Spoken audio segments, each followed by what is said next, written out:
Welcome back to another technical deep dive here in the debug zone. Today we're tackling a big question and breaking it down with insights from other users.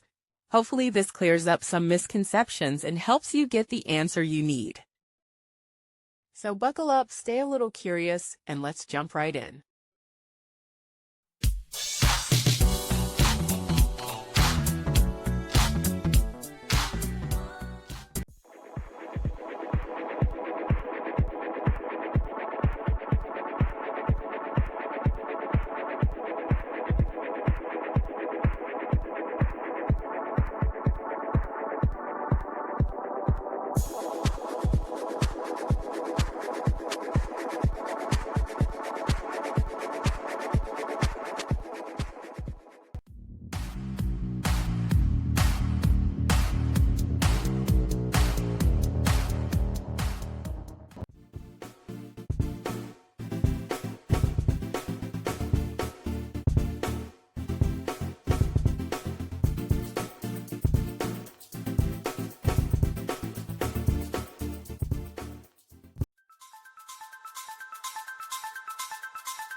And that's a wrap.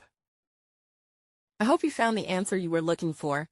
If you did, take a second to hit that subscribe button. It really helps out. And let me know in the comments which solution worked best for you. See you next time in the debug zone.